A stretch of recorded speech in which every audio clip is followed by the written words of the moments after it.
vaut mieux pour lui qu'il grandisse à l'écart de tout cela. Hello YouTube, on est 500 abonnés. Je commence cette vidéo pour vous remercier 1000 fois pour ces 500 abonnés. Ça me fait trop plaisir. Je suis trop heureuse de savoir qu'on est de plus en plus nombreux sur cette chaîne et que le contenu que je fais semble en tout cas vous plaire. Donc encore une fois, merci beaucoup. Je vous avais promis un concours, promis encore une fois. Il arrive, j'essaie juste de trouver quoi vous faire gagner pour vraiment vous faire plaisir un maximum. Mais je vous promets que d'ici prochaine vidéo maximum, je vous ferai l'annonce de ce concours qui aura lieu et sur YouTube et sur Instagram. Comme ça au moins, il y en aura pour tout le monde. Mais trêve de blabla, nous ne sommes pas là pour parler abonnés ou concours aujourd'hui. Nous sommes là pour parler du pont des tempêtes. Le pont des tempêtes, comme vous l'avez vu dans le titre, qui a été, je pense, un coup de cœur. Alors, pourquoi est-ce que je vous dis je pense? Eh bien parce que j'ai pas eu le coup de cœur qu'on a parfois dans une lecture où on se dit non mais waouh, extraordinaire, je me rappellerai toute ma vie, comme j'ai pu avoir, je sais pas, pour ACOTAR, pour Crescent City, ou pour d'autres sagas dans ce style, pour La Maison au milieu de la mer Ceruléenne, bref. Mais c'est une lecture que j'ai trouvée tellement addictive et que j'ai tellement aimé. Ça faisait très longtemps qu'en finissant un tome 1, j'avais pas couru littéralement sous une pluie battante à la librairie pour avoir le tome 2 au plus vite, parce que de toute façon j'étais incapable de lire quoi que ce soit d'autre tant que je n'avais pas ce roman. Donc voilà, c'est pour ça que je ne sais pas si on peut parler de réel coup de cœur, mais en tout cas c'est sûr, on ne peut que parler d'une lecture incroyable. Alors, je vais vous en poser un des deux parce que ça commence à être un peu lourd. Le pont des tempêtes, de quoi ça parle? Eh bien, c'est une histoire somme toute connue, archi connue. On va parler ici de Lara, qui est une princesse maridrinienne qui, pour sauver l'avenir de son peuple, va devoir s'unir à Arène, le prince et maintenant le roi du peuple d'Itikana. La seule petite chose qui change ici, c'est que Lara n'est pas réellement là pour épouser le prince Arène, mais pour le détruire de l'intérieur et découvrir les secrets de son royaume. Franchement, on pourrait croire que c'est du vu et revu, mais je sais pas, il y avait vraiment un truc en plus qui a fait que je me suis laissée embarquer, mais dès les premières phrases dans cette histoire. Franchement, j'ai beaucoup hésité, vous l'avez vu, il est dans ma pile à lire depuis quand même un petit moment, mais je ne regrette rien, c'était trop génial. Donc, en quoi ce tome 1 est si génial? Eh bien, en tout. Déjà, parlons de la plume de Danielle L. Jensen. Elle est vraiment hyper addictive. Elle est très entraînante, elle est très fluide. On est plongé vraiment directement dans son univers et dans son roman. Et juste pour ça, déjà, c'est un méga point fort. Ensuite, comment ne pas parler de la beauté de ce roman? Il est absolument magnifique. Son petit frère l'est tout autant. Avec cette version reliée, on a en plus déjà une très belle illustration. Moi, j'adore les illustrations. Mais surtout, surtout, nous avons une très belle carte. Hop, tenez, je me cache, comme ça vous voyez mieux. Une très belle carte du monde de roman. Et ça, c'est pareil, moi j'aime beaucoup. Surtout quand on voyage un petit peu comme ça à travers l'univers de l'autrice. Et j'aime bien savoir où je me situe. Et là, en l'occurrence, la carte est très très belle. Ce qui n'enlève rien, bien sûr. Hop. Je lui remets sa jaquette. Et on peut continuer. Ensuite, pour parler... Pour parler? Oui, voilà, pour parler. Pour parler de l'histoire en termes généraux. Donc, on est bien sûr sur une romance, c'est le point principal de ce roman, mais on a aussi beaucoup d'aventures, beaucoup de complots politiques. Et les complots politiques en termes généraux, c'est quelque chose qui me rebute un peu, parce que j'ai tendance à facilement me perdre me perdre entre les différents royaumes, entre les différents peuples, entre les différents personnages. Et là, ça n'a pas du tout été le cas. J'ai vraiment réussi à suivre immédiatement parce qu'on a intégré petit à petit les autres royaumes que Maridrina et Itikana. Vraiment, ça s'est fait en douceur et donc j'ai vraiment pu réussir à me plonger facilement dans cet univers. Le côté du coup romance vs un petit peu aventure complot, je trouve est très bien équilibré. On n'a pas trop de l'un ou trop de l'autre. Je crois que certains ont parlé de ce livre comme d'une romantasy. Je suis pas tout à fait sûre par contre de ce terme. Je pense que la romance est peut-être pas assez au premier plan à certains moments, en tout cas, surtout peut-être dans le tome 2, pour vraiment qualifier ce livre de romantasy. Mais il n'en empêche que c'est un excellent roman et que la romance est tout aussi superbe. Parlons romance, justement, je l'ai adoré. On est du coup forcément dans une enemies to lover très slow burn, et ça j'ai bien... Enfin, je sais pas, très slow burn, je ne sais pas. Si quand même, si. En tout cas, moi j'ai beaucoup aimé le temps que mettait la relation entre Aren et Lara à s'installer. C'est quand même pas du tout cuit, je trouve, ni pour l'un ni pour l'autre, et c'était très intéressant à découvrir. On a un tout petit peu de smut, pas beaucoup, mais suffisamment pour que ça dérange ceux qui n'aiment pas ça, donc je préfère vous prévenir. En ce qui concerne ces deux personnages, moi je les ai adorés. Aren, c'est un roi que j'apprécie beaucoup, qui est très différent de ce qu'on peut croire dans les toutes premières pages du roman, donc ça c'était super chouette. Qui a vraiment à cœur d'aider son peuple, mais qui va éprouver très rapidement un amour inconditionnel pour Lara, qui va ma foi lui poser quelques petits problèmes que vous découvrirez par la suite. Mais vraiment, je l'ai adoré. J'ai adoré sa douceur, mais aussi sa force. C'est un personnage vraiment qui gagne à être connu, tout comme Lara. Lara, il faut savoir qu'elle a été élevée uniquement dans le but de s'emparer du royaume d'Itikana. Elle et toutes ses sœurs ont été élevées pour être littéralement des guerrières, des espionnes.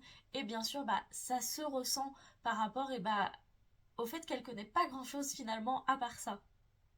Et j'ai bien aimé cette légère candeur qu'on peut avoir avec ce personnage. Par exemple, sa peur incontrôlable de l'eau. Elle a été élevée dans le désert, donc forcément l'eau, c'est pas le truc qu'on voit le plus au milieu du sable. Et ça lui apporte une douceur que si on n'avait pas eu, je pense que le personnage aurait pu être un peu trop dur et un peu trop coriace.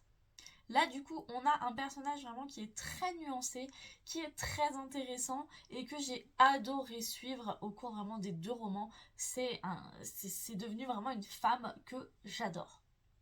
On a quand même pas mal de révélations et de rebondissements dans ce premier tome. Alors, j'avoue quand même, parce qu'il faut donner aussi les mauvais points quand il y en a, les rebondissements sont pas très étonnants. Ils sont quand même assez prévisibles, la plupart des choses, je m'y attendais, mais même en m'y attendant, et c'est ça qui fait le point fort de ce livre, c'est que c'était quand même hyper cool à lire et hyper cool à découvrir, même si vraiment je m'y attendais à 100% pour certaines choses. La fin était canonissime et c'est pour ça vraiment que je ne pouvais pas en rester là. Il fallait que je fonce sur ce tome 2 parce que j'avais besoin d'en savoir plus et je voulais plus de Lara, je voulais plus d'Aren, je voulais découvrir plus de personnages parce que les personnages secondaires sont tout aussi géniaux et tout aussi intéressants. Donc vraiment carton plein pour ce premier tome. Ensuite, nous allons parler du deuxième tome, La Reine Traîtresse. Si vous n'avez pas lu le premier tome et que vous ne voulez pas risquer d'être spoilé par ma chronique de celui-ci, je vous conseille peut-être de swiper jusqu'à la fin, jusqu'à ce que je vous fasse un petit coucou. Dans ce second tome, nous allons donc retrouver Lara, qui a vu son père débarquer et infester le royaume d'Itikana. Aren a été fait prisonnier et, à sa demande, elle a dû s'enfuir le plus vite possible pour ne pas subir son courroux. On va donc la retrouver dans une aventure qui va surtout être axée sur le fait de libérer Aren et, si possible, de regagner son amour. Et ce second tome, étonnamment, était, je pense, encore meilleur que le premier. Je l'ai adoré, mais à 100%. Déjà, dans ce second tome qui est toujours aussi beau, j'adore. On va découvrir, en plus de Lara, eh bien, ses sœurs. Ses sœurs, malheureusement, qu'on avait très peu vues au cours du premier tome. Vous comprendrez vite pourquoi. Et là, du coup, c'était une révélation. Une fois de plus, elles sont extraordinaires. Lara avait déjà un caractère de feu, un caractère combatif et parfois très très drôle. Ses sœurs, c'est pareil. Donc franchement, c'était hyper cool de voir cette team se mettre en action tout ensemble pour aller libérer Arène. Vraiment, j'ai adoré. Ensuite, on va découvrir d'autres parties de l'univers créé par l'autrice. Et ça, c'était plutôt chouette aussi. Parce qu'on a entendu parler de certains royaumes au cours du tome 1, mais on ne les a pas vus de nos propres yeux. Et dans ce tome, c'est chose faite. Et franchement, c'était, encore une fois, trop cool. L'ambiance du coup est un petit peu différente dans ce tome. Dans le premier tome, on est surtout basé à Itikana, donc on a une ambiance très... je saurais pas trop comment vous dire, très exotique, ouais c'est ça, une ambiance un peu exotique avec du coup, avec l'océan qui est autour, la mer des tempêtes, un territoire très jungle. Ici, c'est assez différent parce qu'on va plutôt se rendre à Maridrina, donc sur une terre beaucoup plus sableuse. On va d'ailleurs, pendant quelques chapitres, se trouver au cœur du désert et c'était, je pense, mes pages préférées. On n'a vraiment aucun temps mort dans ce roman. On va bien sûr suivre à nouveau la relation d'Arène et Lara, qui est bien sûr beaucoup plus chaotique que le premier tome, étant donné que possiblement, vous verrez en lisant les romans, mais Lara aurait trahi Arène. Donc certes, ses sentiments amoureux ne sont pas éteints, mais la haine qu'il a envers elle est 1000 fois plus puissante. Il va devoir du coup se battre avec ces deux sentiments qui sont complètement opposés, alors que Lara, elle, est complètement brisée et veut tout faire pour récupérer son amour. Donc vraiment, j'ai beaucoup aimé, encore une fois, voilà, ce tome était génial. On a vraiment suivi une relation qui doit se reconstruire et c'est encore plus intéressant qu'une relation qui se construit tout simplement. On n'a aucun temps mort, mais vraiment zéro. Il y a des aventures tout le temps, il y a de la bagarre, il y a du voyage, il y a les complots politiques qui sont encore pires que dans le tome 1. Franchement, c'était extra. J'ai lu deux, trois commentaires où on disait que c'était un peu trop, que les bagarres étaient un peu abusées. Moi, j'ai pas trouvé du tout. Lara, on le sait que c'est une arme de guerre, qu'elle est faite pour ça. Donc, il n'y a rien d'étonnant à la voir enfin se mettre en action, parce qu'il faut savoir que pendant le tome 1, elle ne pouvait pas, elle ne devait pas montrer cette partie d'elle à son mari. Là, c'est déjà trop tard, elle peut y aller, on n'est plus à ça près. Donc franchement, c'était trop cool de découvrir son plein potentiel dans ce livre. La seule chose où je pourrais tiquer un tout petit peu, c'est cette fin que j'ai trouvée beaucoup trop rapide. Moi, clairement, je pense que c'est parce que j'ai adoré ce livre, mais j'en voulais plus. Je voulais plus de Lara, je voulais plus d'Arène, je voulais pouvoir vraiment être au cœur de leur amour. Donc j'étais un petit peu déçue que ça se finisse aussi vite. Après, je le sais, le tome 1 est paru il y a quelque temps, mais le tome 1, on n'est pas avec Lara et Arène.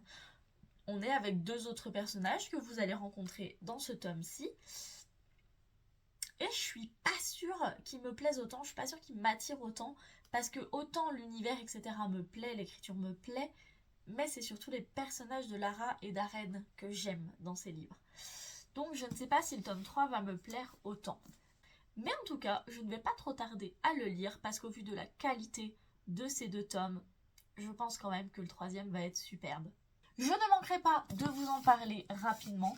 En attendant, n'hésitez pas à me dire vous ce que vous avez pensé de ces deux livres. N'hésitez pas à me dire qui étaient vos personnages préférés, ce que vous avez pensé de la relation entre Lara et Arène. N'hésitez pas, comme d'habitude, à me dire ce que vous n'avez pas aimé dans ces romans. C'est toujours très intéressant pour moi. On se quitte donc avec ces beautés que je vais pouvoir aller ranger dans ma bibliothèque. Je vous fais plein de gros bisous et je vous dis à la semaine prochaine pour une nouvelle vidéo et un nouveau concours. Salut!